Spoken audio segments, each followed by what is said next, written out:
very good evening to all of you. We're very happy to have you all of you today joining hands again to learn something new from our expert with us. It is very correctly said that when women take care of their health, you become the best friend. So when you take care of our health, it means that we are befriending ourselves. So that is the best gift that somebody can give to ourselves. To take care of ourselves is the best gift. Okay. According to the WHO, that is the World Health Organization, women's health is one of the top priorities. That is how important it is for a woman to be healthy, and which in turn is going to make the whole family happy and make ourselves happy, most importantly. While we all know that menopause is very is common, and it's going that every woman has to go through that, there is going to be a different set of symptoms that each one of us will experience. Some of you have already crossed it, some of you will be crossing it now. Each one of you would have experienced a completely different set of symptoms. No two persons are going to experience the same symptoms, and it's going to be completely different, right? So that is how very complex menopause is. So when menopause happens, it means there is going to be a lot of change in our body hormone system as well. So, and that is going to lead to different changes affecting almost every system in the body, the bone, the muscles, our brain, the nervous system, and whatnot. That is what menopause can do to us. So women, we have our expert today, Dr. Shaanthy Gunasingh. She is going to talk to us about menopause, midlife, and beyond, how to manage it well. Now, I'm going to share a small introduction about Dr. Shaanthy Gunasingh. I should say, we really take pride in saying that Dr. Shaanthy Gunasingh is a part of our growing young family. She has been very, very consistently attending our programs. In spite of a busy schedule, somehow she manages to squeeze in time and join us from wherever she is, sometimes in her, her OT suit, sometime in her own casuals. So that is how we see Dr. Shaanthy Gunasingh, and she is really an inspiration to us. And ma'am, I should say we are really, really happy and we are proud to have you with us today and forever, actually.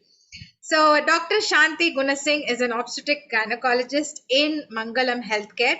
She is also the past president of Obstetric and Gynecology Society of Southern India, and she has been the HOD of the Keel Park Medical College and the past president of Women's Doctor Association of Tamil Nadu. Apart from that, she has also served as the project director, Center of Excellence for Tubal Microsurgery for almost 6 years. So we have Dr. Shaanthy Gunasingh with us to share her knowledge and expertise with us.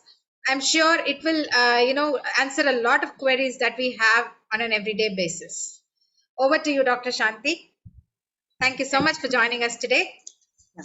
Thank you very much, Sunanda and Viji. It is indeed a pleasure to join again with this family. And I've really benefited a lot from joining Growing Young Club. Okay, shall I share my presentation? Yes, ma'am. Post disabled. Yeah, you have to enable me. Yeah, or change the post. Anything is fine. Okay. Now, can you try, ma'am? Yeah. Ma'am, can we take screenshots of the main points? No problem at all. Thank you. Thank you so much, ma'am. You can have the presentation itself. Thank you. Then I'll my email ID, I will send it to Vijay ma'am, Sunanda ma'am, and it will help us a lot. Thank you so much. Very kind of you, ma'am. My pleasure.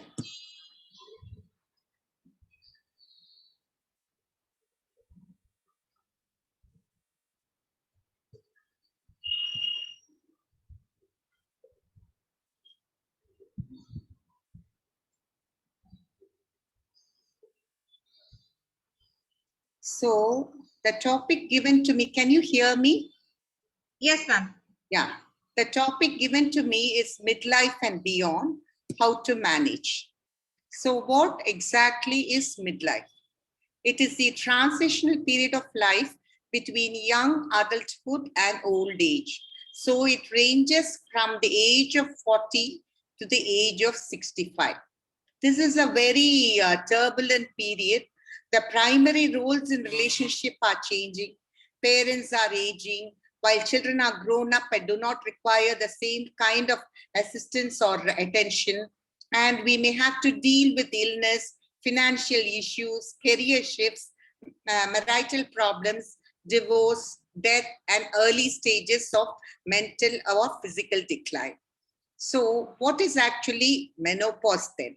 So midlife, we said, starts from the age of 40. So what is menopause? So menopause is a permanent cessation of menstruation resulting from loss of ovarian follicular activity. So it just means that a woman no longer gets her periods. But then we understand that midlife is very, very important. So the period preceding menopause also matters.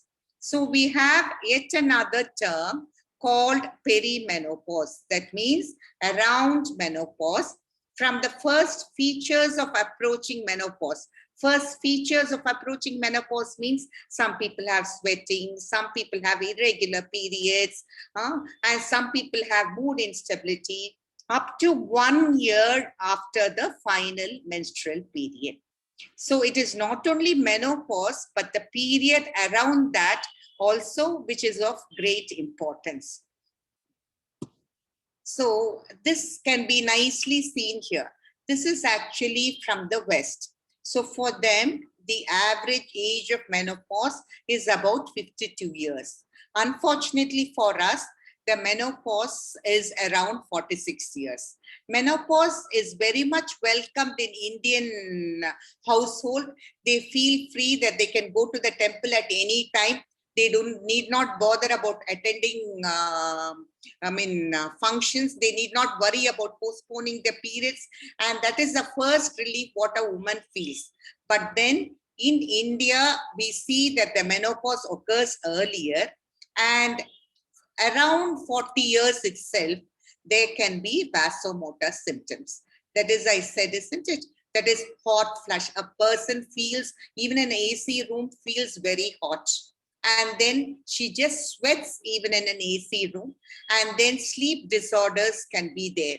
So she just wakes up drenched in sweat in the middle of the night, and mood changes can be there. Mood changes, everybody talks about a perimenopausal woman having mood changes. People can be quite unkind about that sometimes, but then we understand that it is very much seen.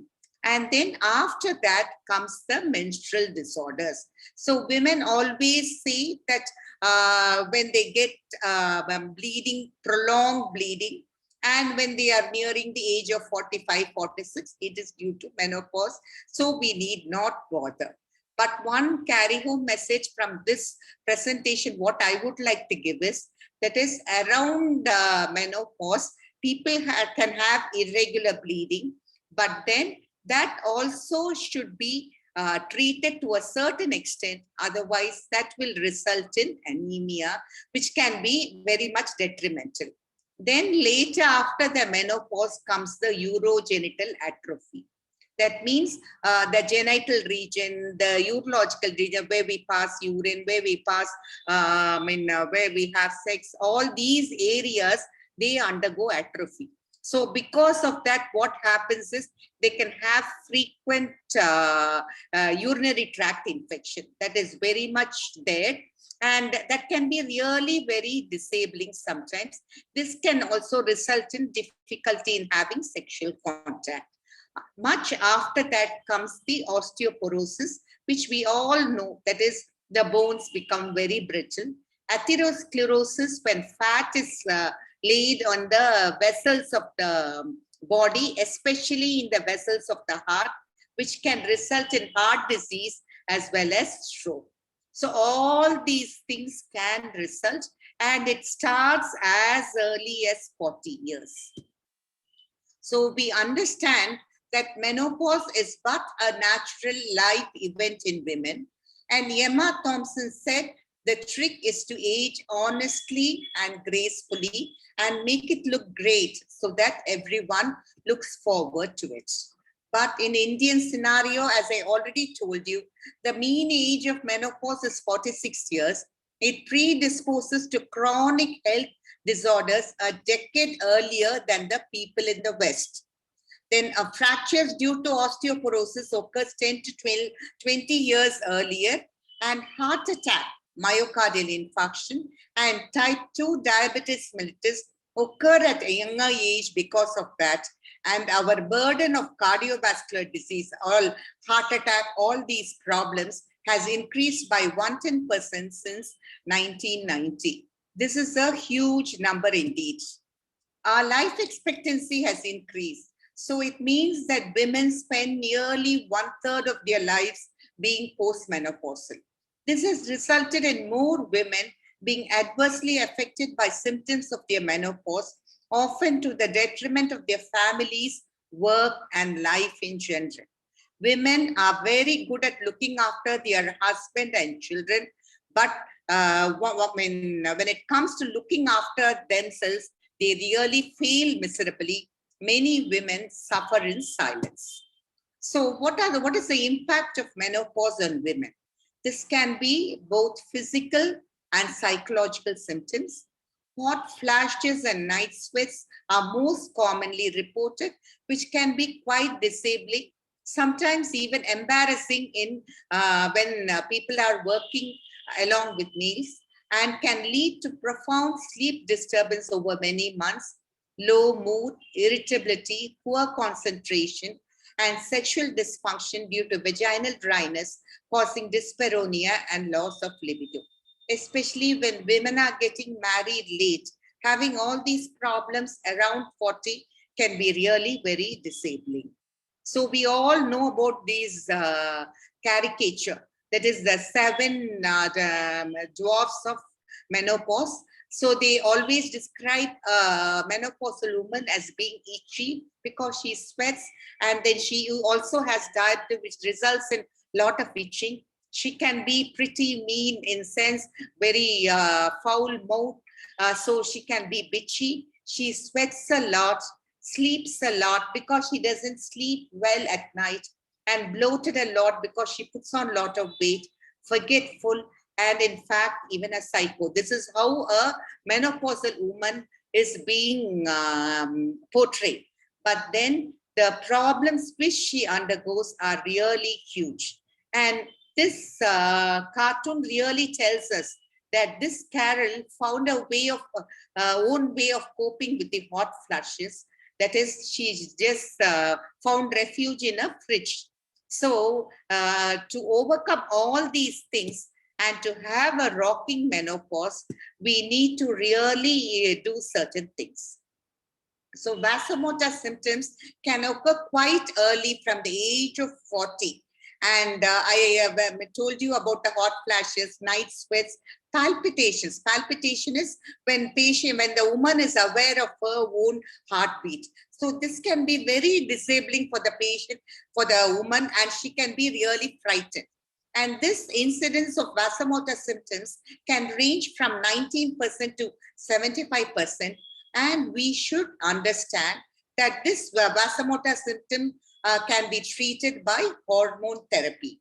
That is grade A recommendation. That means very strong recommendation. So we understand these vasomotor symptoms are due to decrease in estrogen and progesterone. So the ideal sensible thing would be to treat with hormone therapy. But then the word hormone strikes terror in a lot of women's mind. But we should understand that this is indicated in such patients. And the tips for easing hot flashes are sleeping in a cool room, avoiding hot and spicy food, avoiding alcohol, and reducing stress. So I told you about the fear. Hormone phobia is seen very much. even when we prescribe certain drugs, even for youngsters, then immediately mothers will ask, these are not hormones, isn't it? They will ask. So that phobia is commonly prevalent, but we should understand that there are certain indications where hormones really help, like vasomotor symptoms. Then abnormal lipid profile, especially, this really helps a great deal. And especially in a woman who has undergone menopause quite early in life, say the age of 35 and 40 nowadays, we are seeing people becoming menopausal. For them to have protection for heart, protection for bones, and psychological benefits also, hormone therapy is indicated. So it is not a routine prescription at all, but when indicated, it is really necessary and helps a great deal. So we understand menopause is a phase of life, natural phase of life, but then in some women, it requires management. So there are a lot of changes in body composition in menopause. There is increased total fat mass. And the most important and worrying thing is it deposits around the abdomen. So there is increased visceral abdominal fat, increased subcutaneous abdominal fat. So ultimately, the net result is abdominal fat increases. So this weight gain at midlife is also very, very common. And it is 1 kg per year during midlife, regardless of initial body weight. So even women who are quite thin can develop, accrue more fat around midlife. So the important thing is when a woman is pre-menopausal, prior to menopause, abdominal fat is only about 5 to 8%. But then once she becomes menopausal, this is about 15 to 20%. Why should we really worry at all whether it is body fat elsewhere or whether it is belly fat? This belly fat is metabolically detrimental to our heart and to the body as such in general. So that is the reason why we are worried about this. So lifestyle modification helps, which can be in the form of exercise and diet. So we have the ABCDEF of therapeutic lifestyle management of menopause. Avoiding smoking, caffeine, alcohol, excess salt and sugar. B, balanced diet. C, calcium. D, vitamin D. E, exercise. F, fat, food low in saturated fat and cholesterol. So ultimately, it is eating right, exercising well, and in certain cases, medication. So diet and lifestyle may not be a cure-all for everything that ails you. Still, the choices you make each day about how you eat and how you live can make a big difference in your quality of life. So I already told about this. Physical activity should be enhanced. There should be targeted exercise. Nutrition should be good. Avoiding alcohol, tobacco, stress reducing strategies. Now, all of us say that we are all stressed out, but then that is very, very important to make an effort to really reduce stress. Meditation, paced respiration, then hobbies, getting new hobbies especially. Emotional stability is important. Positive attitude, family involvement, spiritual attitude, and getting a good night's restful sleep. So, healthy lifestyle during menopausal transition is a critical window for cardiovascular prevention in women. So once we reach the age of 40, it is very, very important to look after have a healthy lifestyle so that we do not develop heart disorders and brain disorders in the form of stroke later. So what about regular physical activity? Some people, now people are working from home. They work long hours, even 10 hours at a time. But it's very important to be physically active. Even if they are working in front of the computer, probably every 50 minutes, they can stand up and keep on shuffling, changing their legs for about 10 minutes while they are working. That itself will help to a certain extent. So this will increase endorphin production, which really elevates the mood. And this also stabilizes the thermoregulatory center. Because of that, hot flushes are decreased. That really matters a lot. And it, of course, improves self-esteem. You have good opinion of yourself. So regular physical activity, sitting less, moving more is very, very important. So we talked about physical activity. What about exercise? So exercise is but structured physical activity. It helps to maintain a healthy weight, increase in metabolic rate. As we start aging, our metabolic rate starts decreasing. So we do not expend the energy which we should. That also results in more chances for obesity. Also, there are more chances for thyroid dysfunction in the form of hypothyroidism as we enter the middle age. So that also will decrease the metabolic rate. So exercise will really be helpful in such things. It improves bone density. So we all know as we age, bones become brittle. So exercise really helps. It improves coordination and balance.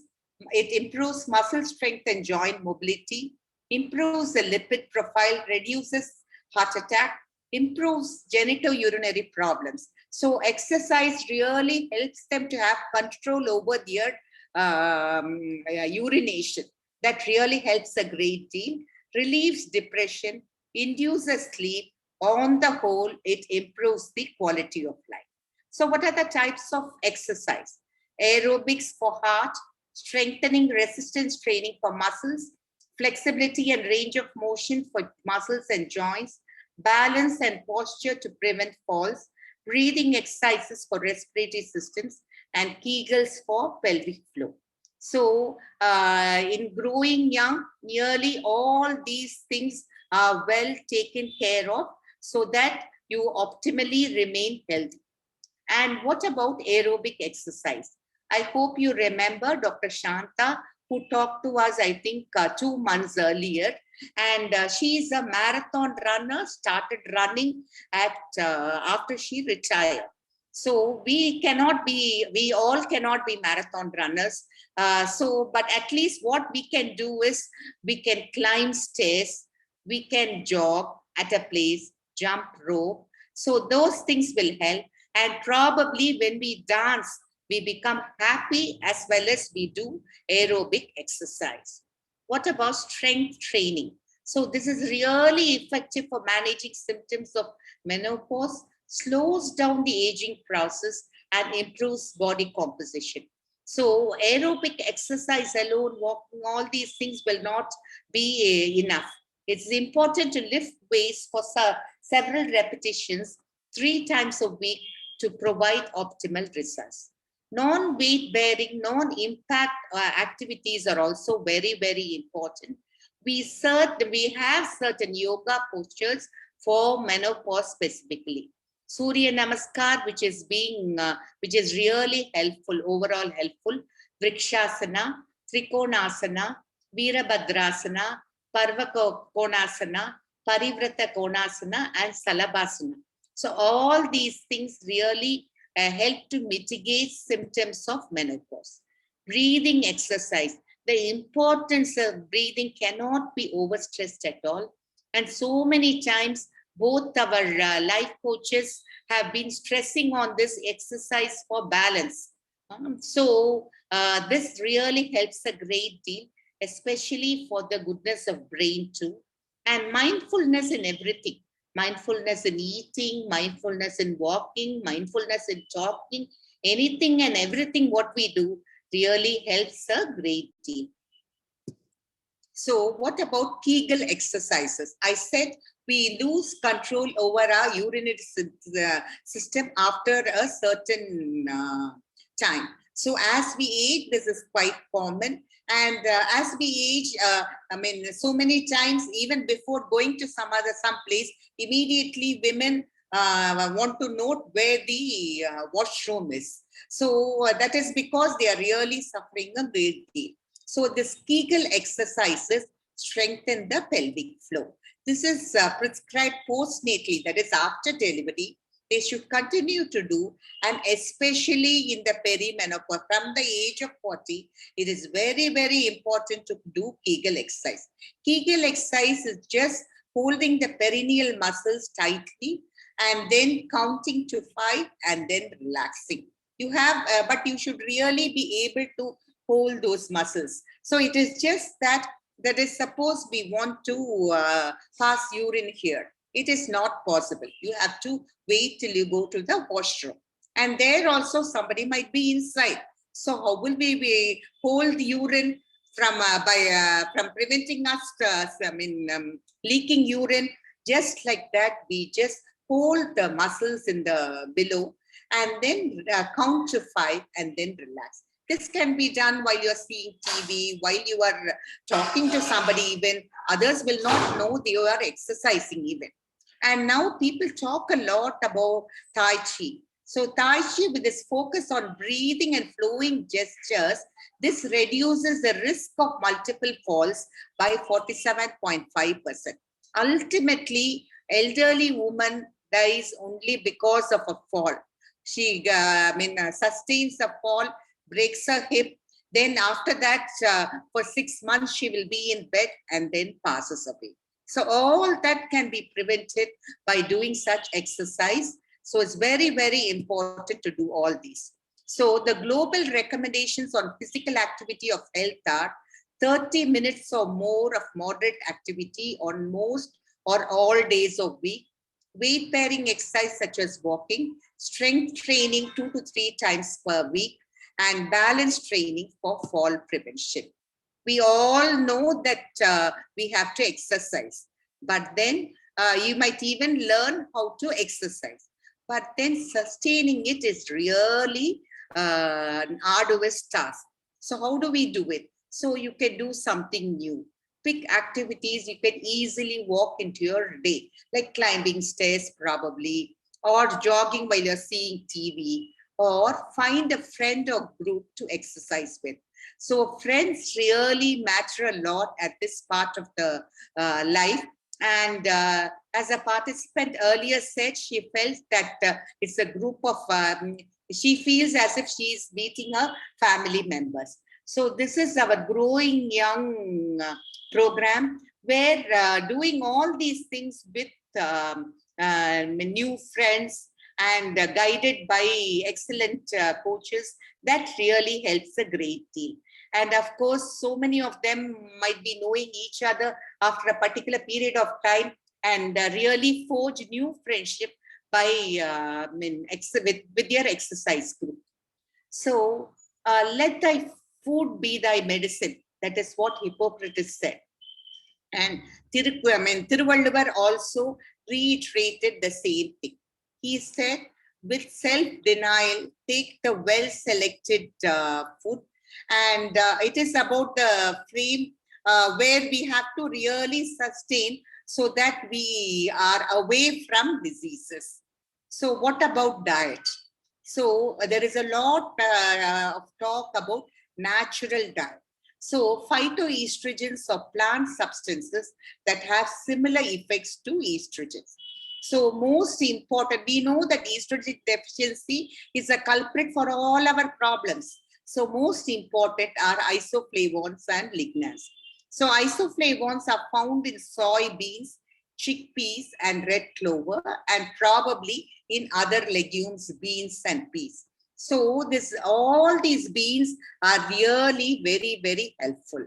And oil seeds such as flaxseed are rich in lignans, which are also found in cereal bran, whole cereals, vegetables, legumes, and fruit. So this will prevent hot flushes. And we also know about the goodness of broccoli. We were not used to this earlier, but then this has a positive impact on the estrogen level, and it is very much rich in calcium and maintains bone density. So soya beans, chickpeas, then of course flaxseed, All these help, and broccoli, of course, help a great deal.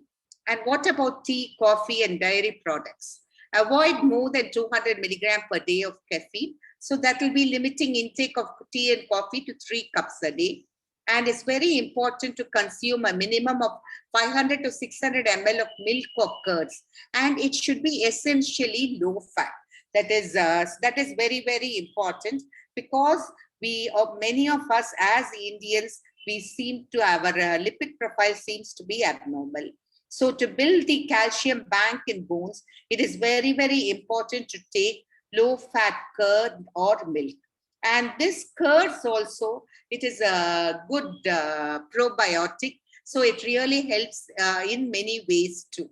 And this should be supported with lots of vitamin C, rich fruits and vegetables to favor calcium absorption. We know about lycopene. So this is a study from our own AIMS, All India Institute of Medical Sciences, New Delhi, where they have said that this is as effective as hormone therapy for women who are at increased risk of osteoporosis and heart disease. This is present in tomato to a great extent, and all colored fruits and vegetables like bell pepper. It decreases the bad cholesterol and increases HDL. HDL is the fat, lipid, which is really good lipid. So good. So HDL should be more, and other bad cholesterol should be less. We do not have drugs to improve HDL at all.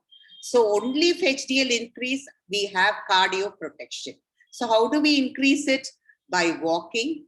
Then all these badam, these nuts really help to a certain extent. Green tea helps to a certain extent. And of course, lycopene. So daily high intake of fruits and vegetables increase lycopene levels. So generally the foods which help us are cucumber, carrot, tomato, pumpkin, eggplant, potato also to a certain extent should be taken. Peas, yam, green leafy vegetables, apple, plum, papaya, muskmelon, pomegranate, walnuts, almonds, cherries, soap, flaxseed, sesame, garlic, methi, whole grains, barley, wheat, ragi, sprouts, rajma, Bengal gram, low-fat milk, curd, paneer, soy food, fermented food. See, our idli is a fermented food. We keep it overnight so that it gets fermented. That contains lot of prebiotics. Prebiotics means that really helps in absorption of so many good things and prevents the absorption of so many bad things. And people now talk about the goodness of ghee and butter. But then as far as our system of medicine is concerned, we do not advocate ghee, butter, vanaspati, pickle, papad, chips, sweets. So all these white things should be better avoided. And processed, canned, frozen food, salted nuts, that is very, very important. People, when we advise nuts, they should take it plain. They should not use salted nuts. Soft drinks, coffee and tea should be restricted. So what it is a healthy menopausal diet? Balanced, nutritious diet, 2000 to 2800 kilocalories daily, 100 grams fruits, 300 grams vegetables. That means fruits, at least 3 fruits per day, and lot of vegetables, mixed proteins, whole grains, beans. Any beans is good, that we should understand. Lentils and phytoestrogens, combination of cooking oils. So one day you use one oil, the next day you use another oil. But we have to limit oil use to 2 teaspoons per day, which really seems to be impossible in Indian cooking. Adequate milk and curd, restrict tea and coffee, sugar and salt. So this actually would be better spoken by a dietitian. People talk a lot about ketogenic diet and menopause, its benefits. So they say it helps in weight loss and very effective for hot flashes, and mood, memory, and ability to concentrate improves. But then I do not talk about ketogenic diet to patients, so I'm not well versed in that. And sleep hygiene is very, very important. going to bed and getting up at the same time each day, sleeping in a dark, quiet room at a comfortable temperature.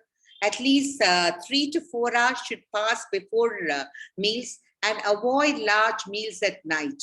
Exercise in the night, exercise in the evening really helps a great deal. Caffeine, nicotine, and liquid 2 hours before sleep. Maintain dim light bedroom environment with no gadgets around. There are physicians for the body and physicians for the soul, although the two cannot be separated. This was the words of wisdom given by Plato. So we talked about the body physicians, but what about the mind? So spiritual, mental, and emotional well-being is very, very important. Prayer, meditation, pursuing a new hobby, like maybe gardening, or some playing veena, playing some instrument, learning new things, stitching probably, although with glasses, continue working, reading, that also helps a great deal, bonding with family and friends, and participating in social activity. And it is noted that people who do these word puzzles and play Sudoku have brain function 10 years younger than their age. So it's very, very important probably to put one word puzzle and one Sudoku every day. So what about mind and body-based therapies? Paced breathing is very, very, very important. Slow, deep abdominal breathing for 15 minutes twice daily. That itself will mitigate hot flushes, and hypnosis can improve sleep at hot flushes. Earlier, we used to talk about acupuncture, magnetic therapy, reflexology, chiropractic interventions, but no evidence at all. So we all know that bones become brittle as we age. But then we should understand that in the 4th decade of life itself, our muscles start wasting. So adults lose 3 to 5% of muscle mass per decade, and this rate of decline increases to 1 to 2% per year after the age of 40. So only if we have strong muscles will we have strong bones too. So exercise really helps a great deal. So after menopause, due to the lack of estrogens, there is accelerated bone loss. So this is more pronounced in women with risk factors for osteoporosis, like family history of osteoporosis, then reduced ovarian function. That means people who have menopause quite early. There are people who have menopause even at 35, 40, and people who are very thin. And Asian ethnicity, we all are Asians, Asian ethnicity, sedentary lifestyle, cigarette smoking. We see quite a few women who smoke. Thyroid excess. Usually what happens in this age is thyroid becomes less. So they have to take thyroxine supplementation. But then it can also become excess. In that event, they will need drugs. And use of steroids, especially for certain conditions like rheumatoid arthritis, or anticonvulsant medication. Anticonvulsant medication means medications given for fits. So when all these, when people are on these drugs, then probably their chances of developing osteoporosis is more. So actually what happens is bone mineral density actually should be accrued in adolescence itself. That is 10 to 19 years, or as a young adult, when we eat right, when we exercise right, when the calcium is deposited in the bones. Then after the age of 35, and more so after the age of 40, it keeps on losing from the bones. So it's very, very important to make our youngsters exercise too. What about vitamin D? Everybody seems to be on vitamin D. We are actually a country with good sunshine. Why do we have this problem? This is because we use a lot of sunscreens. We do not go out, and the time for accruing, promoting vitamin absorption, vitamin D absorption is essentially 11 a.m. to 3 p.m. That time, at least 20 minutes with much of the body exposed, we have to stand in sunlight for about 20 minutes. We never go out at that time. So vitamin D deficiency is associated with increased risk of falls and fractures. So when adults are less than 50, that is from the age of 40 itself, at least even if there is no problem at all, they have to take about 400 to 1,000 international units daily.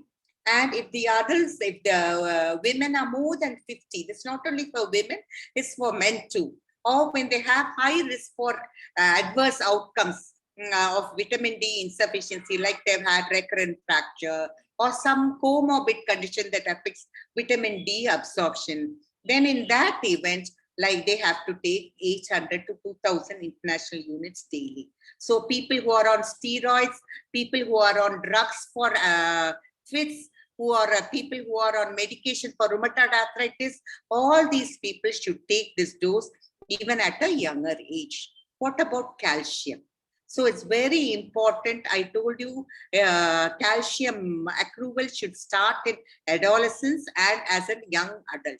But if you start supplement with 500 milligram calcium daily for about a week, gradually adding more to reduce side effects, we have to talk about assess the total calcium intake from dietary sources. And we should also understand that all things which we observe, which we take, does not get absorbed at all. When we eat calcium along with food rich in fibers and fat, iron, zinc, spinach, coffee, alcohol, and antacids, it never gets absorbed at all. So that is the reason why we tell all women to take calcium in the afternoon and probably iron at night. So post-menopausal women, they should take about 800 milligram of calcium per day. So now the recommendation is for reproductive age group women, that is from the age of 15 to 49. That means this comes in late midlife too. It is important to take 1 tablet of iron per week on any one day of the week, so that they do not become anemic at all. So then only we will have a very strong India later.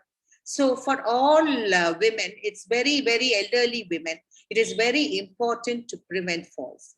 So handrails and bright lights in stairways, good support shoes with non-slip soles. Our instructors keep on telling us about, using non-slip mats and standing on the mats and doing the exercises. So keep items within easy reach. We have to clear the pathway to the bathroom. Things should not be lying around. Then regular vision examination is very, very important. And we have to avoid medications which can make us dizzy or sleepy. And when there is urinary incontinence, it should be aggressively treated, because they will just rush to bathroom and as a consequence, they might trip and fall. And urinary incontinence also, what happens is when there is decreased estrogen, then there is a condition called atrophic vaginitis. The vagina becomes atrophic. So because of that, the urinary bladder, which is nearby, also undergoes certain changes. So you might need topical estrogen treatment, which only that will really help. So any case of recurrent urinary tract infection, it is very important to look out for all these estrogen deficiencies. So to prevent vertebral fractures also, it is important to bend only at the knees. So that is very, very important. So alignment while we are walking is also very, very important. Alignment of feet, knees, buttocks, abdominals, shoulder blades, and back of head. And India seems to have an epidemic of non-communicable diseases. We know about communicable diseases, all these infective disorders like dengue. Okay, but then non-communicable diseases are heart diseases, cancers, chronic respiratory diseases, diabetes, and mental health conditions. Mental health conditions are gaining a lot of importance. We had a talk last month where our psychiatrists addressed the issues very nicely. 1 in 4 Indian has a risk of dying from a non-communicable disease before they reach the age of 40. So the impact is huge. So it's important to screen for diabetes. See, we are India is the diabetic capital of the world. Even at the age of 20, we are seeing diabetes, which is seen in older people now. And with this explosion of PCOS, polycystic ovarian syndrome, when people come for infertility, even at 24, 25, we are seeing a lot of diabetes who are floridly diabetic, who are unaware of their condition. And also we see a lot of young hypertensives. So it's very important after the age of 40 to have an annual screening. And screening for lipid disorders is also very important. I told you about the importance of increasing HDL by exercise, then by having nuts, then green tea, and probably lycopene too. And for bringing down the bad lipids, we have drugs. And this pink ribbon actually talks about the breast cancer. And this teal, blue, and white is synonymous with cervical cancer. And this blue is synonymous with ovarian cancer. 1 in 28 women in India have a lifetime risk of developing breast cancer. The burden is really very, very huge. 1 in 45 women have a lifetime risk of developing cervical cancer. And cervical cancer means cancer of the mouth of the uterus. 1 in 78 women have a lifetime risk of developing ovarian cancer. We should understand that breast cancer and cervical cancer have good screening programs. That means by looking out for it, even when the woman is asymptomatic, we can really identify cancer at a very early stage and cure the woman of her illness. On the other hand, the ovarian cancer, we do not have a good screening strategy, and it is really, symptoms are very vague, like bloated abdomen, which everybody has. Everybody has some amount of dyspepsia. So, and it is usually diagnosed very late. So that is the importance of ovarian cancer. So how do we prevent breast cancer? So we have to teach self-breast examination from the age of 20 every month. So what happens is, even if they are not married, we have lost young doctors, our interns, to breast cancer at the start of our life. Now we do not see such sad incidents anymore. So we should teach the woman to examine her breast by herself from the age of 20 every month after her periods are over. Every year from the age of 30, she should go to a physician annually so that they examine. Ideal would be a mammogram from the age of 40. Earlier, they used to say from the age of 40 every year. Now they say that is for women with high risk, we start at 40. That means family history of breast cancer, obesity, did not feed her baby. So things like that, or family history of breast cancer and family history of other cancers like colon cancer. So we start at the age of 40, and for the rest with average risk from the age of, some guidelines talk about 45, some talk about 50. But I think it would be wise to start screening at the age of 40. As cervical cancer screening is by pap smear every 2 years from 30 years. And ideally, nowadays, we do the HPV DNA testing. This is really good. So if it is negative, it can be done every 5 years. So compliance also is better, because every 5 years, if the woman turns up, that would be fine. But what is more important is, it is very important to stress on your youngsters that they are vaccinated against cervical cancer at a very young age, 9 years like that. So if everybody is vaccinated, we cannot take vaccine now because we are beyond that age. So we have to do only screening of cervical cancer by pap smear or HPV DNA. But then if your children or grandchildren who are quite young, if they take, then probably it is just like smallpox, which had been eliminated from this world, and also polio, which is no longer seen. All these can be achieved if you vaccinate your youngsters now. In Australia, we have vaccination for both women and for girl children and boys.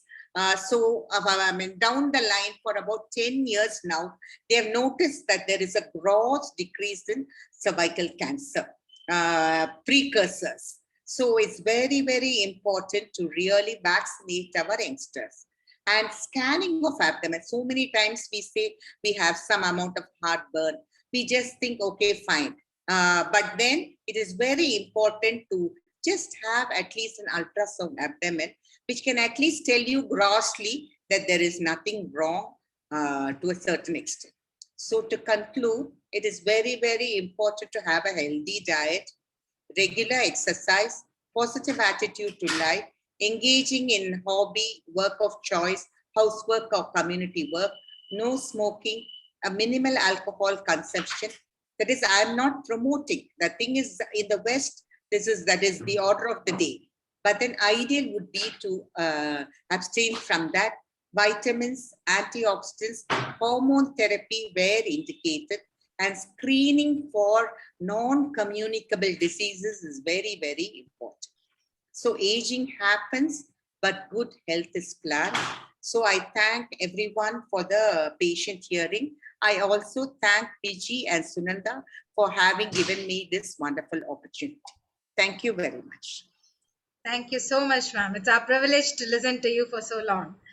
In a short time, we had a loads of information, very informative and very beneficial. Can we ask if they have any queries, ma'am? Yeah. Okay, wonderful.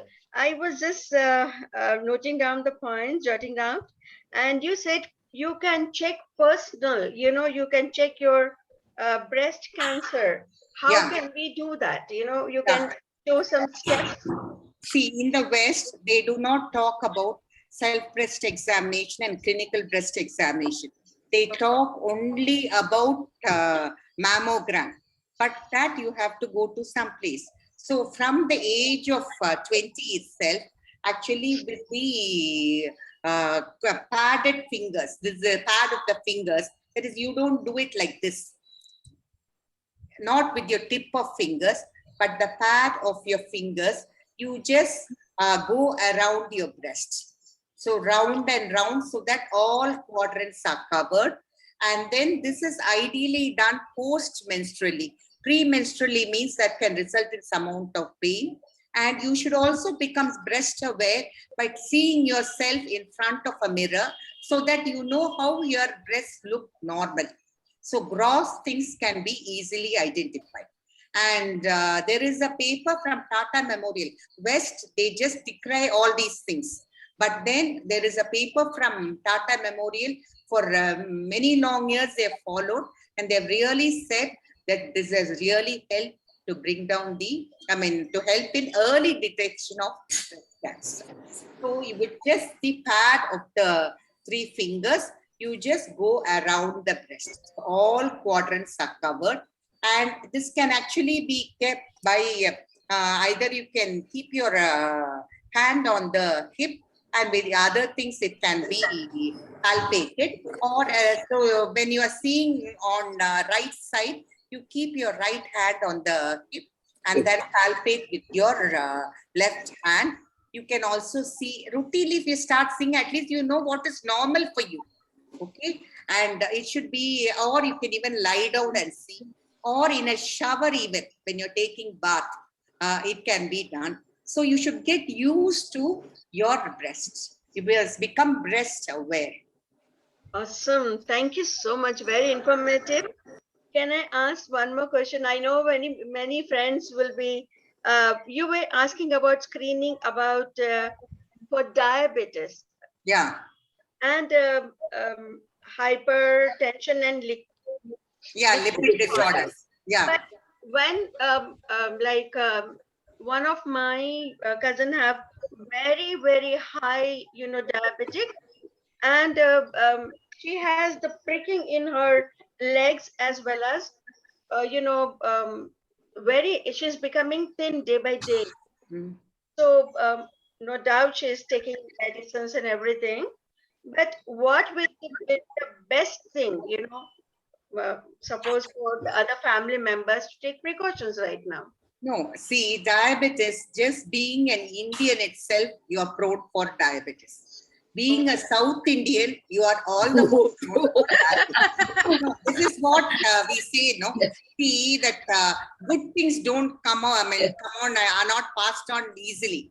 But then, just like seedhanam, it just comes from the mother to the child, okay? So what we should do, see, even for PCOS girls, this is what we keep on telling them. See, it is just preventive. Doctors are not there to treat patients. Of course, we treat patients, but it's very important to see to that they don't come to us after 10 to 20 years with certain foreseeable conditions. So we always, if they had developed sugar in pregnancy, then they become normal after that. But we always tell them it is important for you to get yourself tested every year. It is important to lose weight. It is important to move a lot. It is important to exercise. So like that. And this cousin of yours, this good control can be obtained if they meet good diabetologists, but there should be compliance from the patient too, in the form of exercise, in the form of diet, in the form of being stress-free. Stress really increases diabetes to a great extent. Very true. Thank you so much. I really appreciate it. Very, very thank you. I have a question. This is about the thyroid.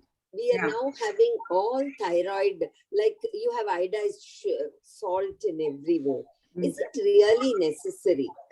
Or is it going to make our body not secrete on its own? Is it like pampering up and saying, okay, we'll supply the thyroid, you don't have this iodine, you don't have to work for it to the gland? No, this iodized salt is really important.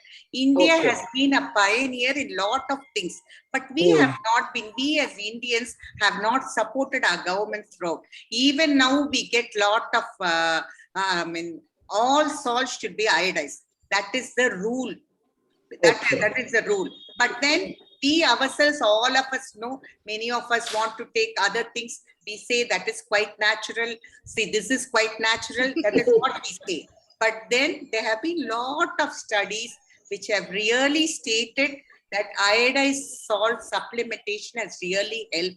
And nowadays our soil also does not contain much iodine like ester years. So it is mandatory to have iodized salt. But that doesn't, it will not replace. It will probably supplement to a certain extent. Thank you, ma'am. A related question, ma'am, is there any difference between that stone salt and this, there are few messages are coming, it's best to, use the rock salt. Is that true? No, see, see, as far as our studies go, they do not mean so much goodness is talked about the goodness of rock salt. Okay, but then we understand and we see a lot of thyroid deficiencies. And we see the magic which comes out of replacing thyroxine. So I really do not know. See, I'm not the competent person to talk against that. See, so many talk about, see, Naattu Chakkara nalladhu, that's what they say. But then we know it is just white is, has become colorless. But this is also sugar only. See, your sugar will go up when you eat Naattu Chakkara. But people just refuse to, earlier we didn't have this much problem.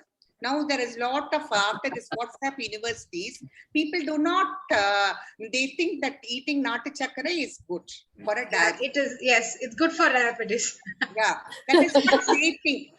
But then all our life we've been having rock salt, isn't it? As we were growing up as children, we only ate food with rock salt.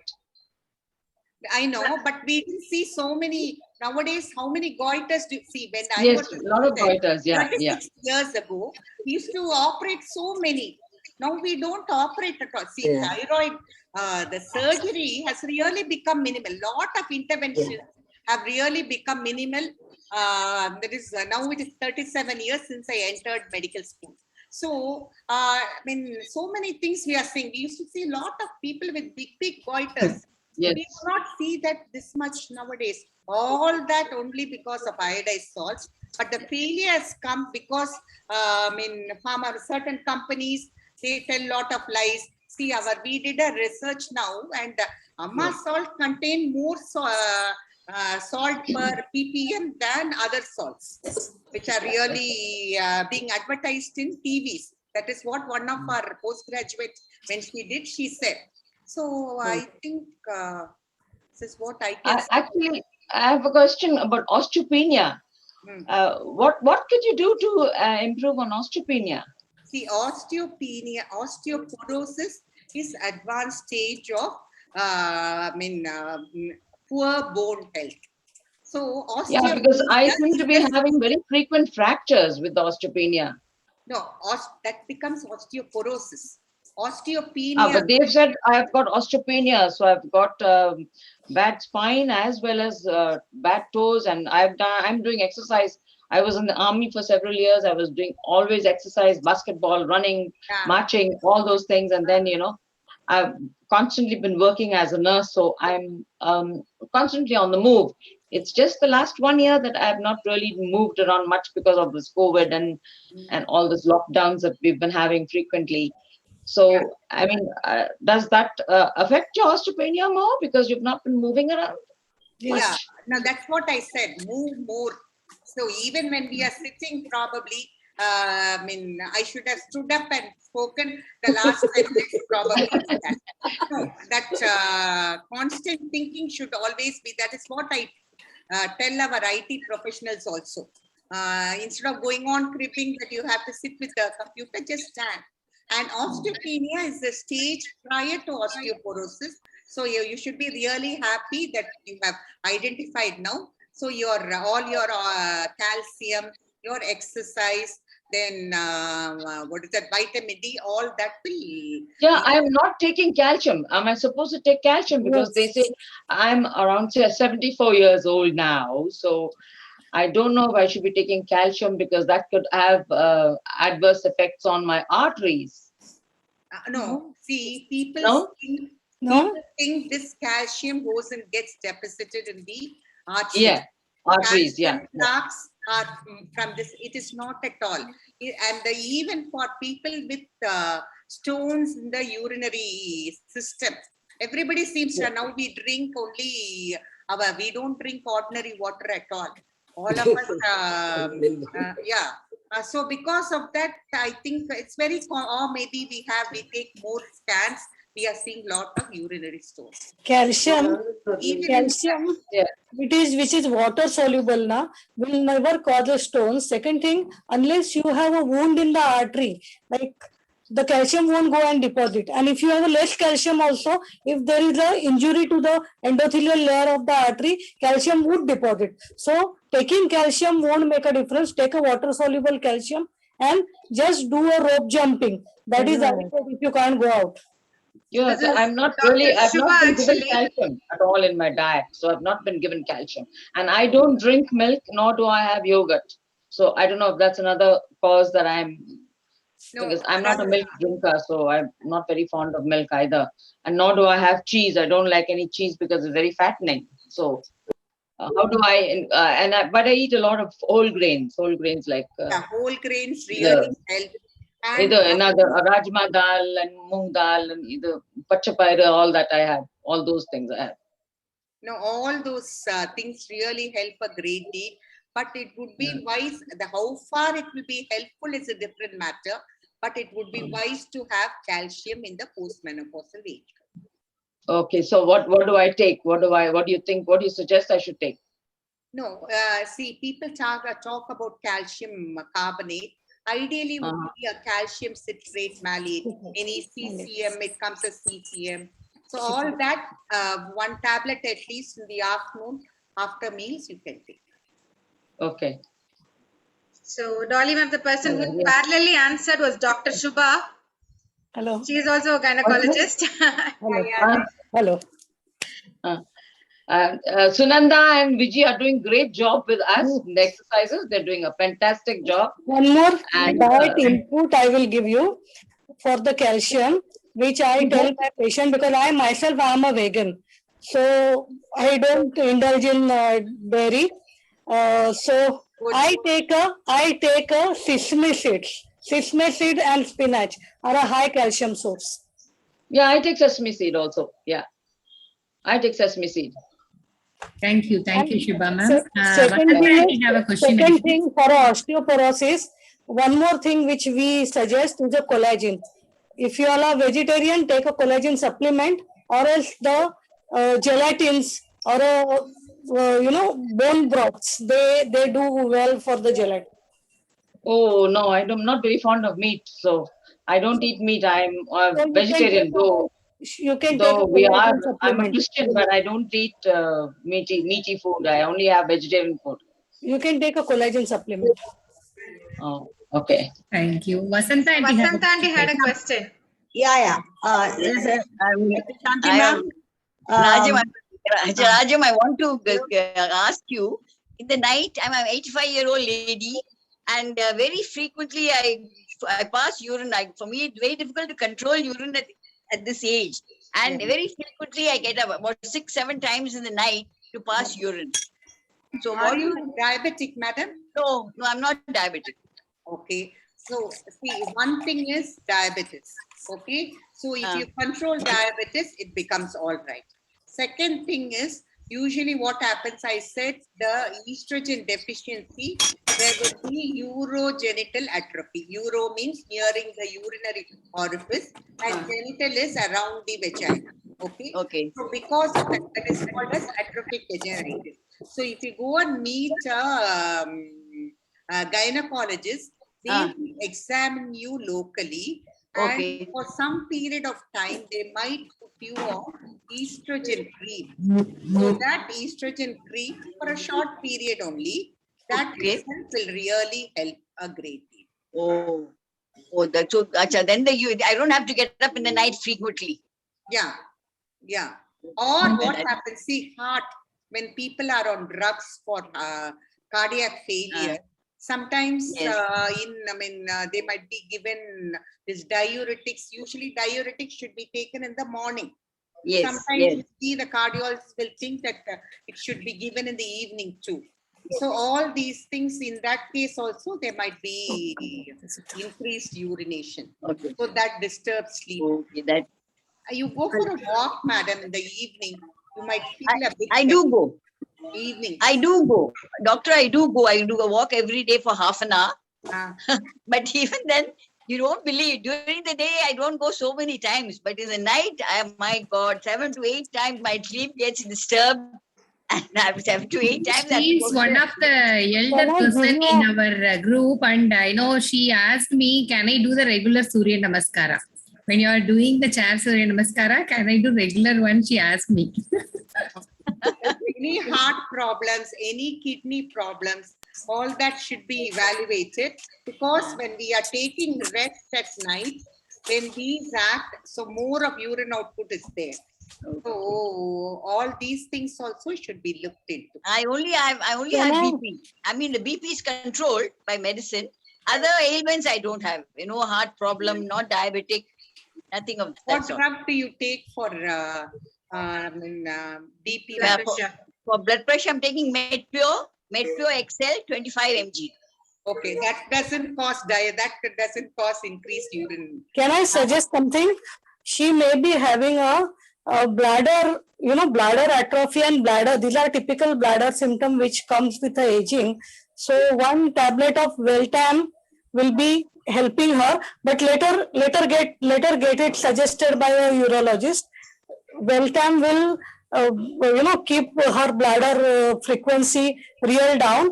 And second thing which I suggest you, which is from the mudra. So this is known as Jalanashak mudra, where you press your little finger with a this if you do for a whatever time, 45 minutes or something in the night before you sleep, your sleep frequency of getting up will reduce. Oh, which mudra is that? Which mudra?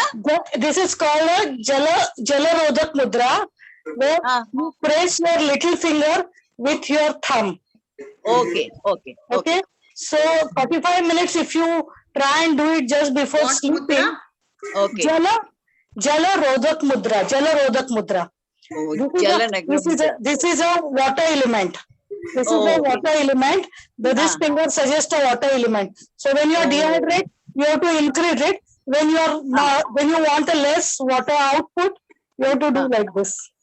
How long should we do this mudra? 45 minutes you do. You can do it more also if you have more frequency. But in an aware state, just before going to sleep, decide an hour or so, and sit like this, watching TV or whatever activity you are doing, sit like this. Okay. Thank you so much. You can have your question. Vasanta here. Dr. Shaanthy, you were telling about the D vitamin with the sunshine, because I have got a different way. Some people are telling morning before 9 you should go and take the sunshine, sun bath. You are telling about after. I'm confused now. No, it's not at all. See, that is a common belief. See, so many things our grandmas have taught nicely, but certain things we have probably absorbed it wrongly. So it is only from 11 a.m. to 3 p.m. 20 minutes.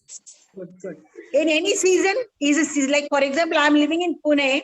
We have winter and less of summer. Whenever possible. No. For example, it doesn't come most of the time. Sun doesn't come, like rains and winter.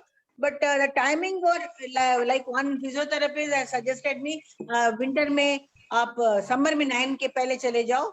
Then before this thing you go before 11. ऐसे बोली. Then I didn't know what to do. So I thought it's better to make it clear from you. Or now I think I'll follow what you say. Yes. Okay, I'll try that. Can I ask you one more thing, ma'am? Thank you.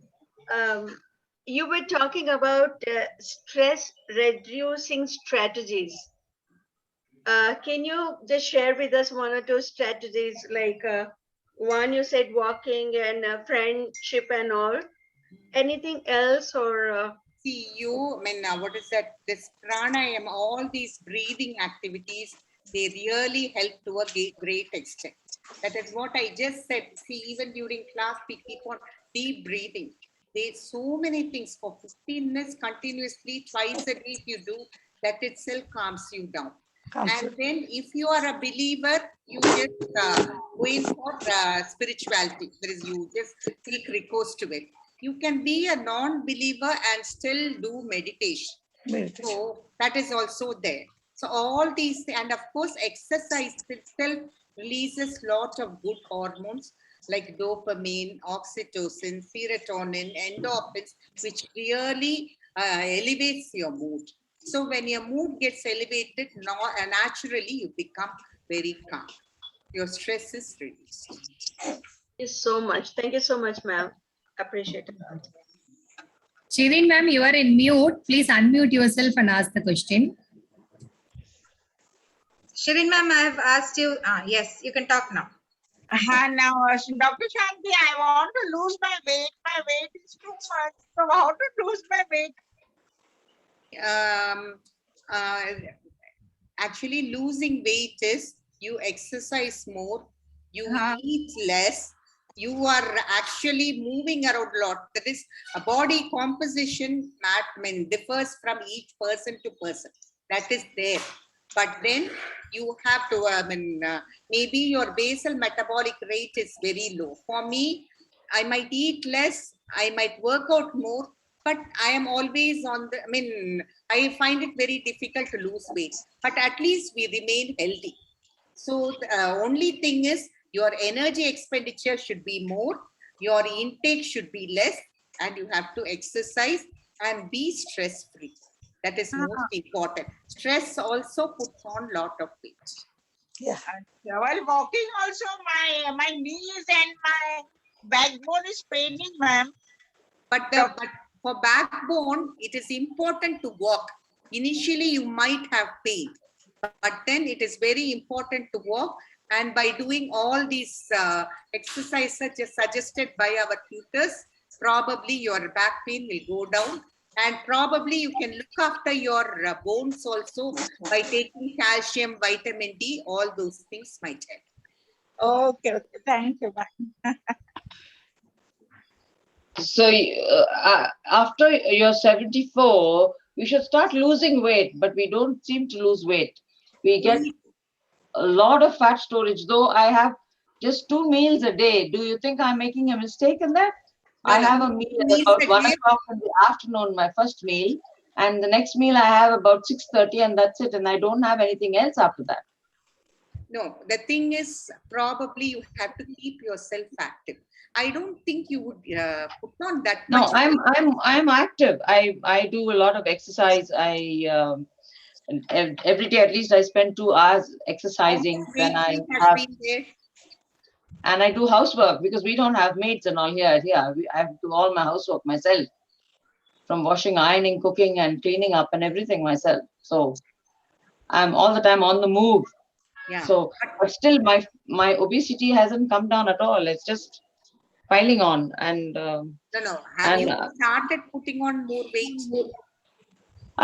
No, it's just static. I have not reduced it. Maybe you've got this as long as it is static, it is fine. It's never come down from 76, 77.9. It just remains 77.9, 77.9. Anytime I go to the weighing scale, it tells me the same thing. Also is very, very important in weight loss. So otherwise also, that is drinking a lot of water, at least 3 liters per day. Oh yeah, I drink a lot of water. Yes, I drink a lot of water every day. I drink a lot of water. Content of food matters. I start about Shirin madam, content of food matters. Whatever is your composition of your food will matter. And if you are just doing 8 minutes up and down 1 hour after food, that reduces a lots of glycemic load. Okay.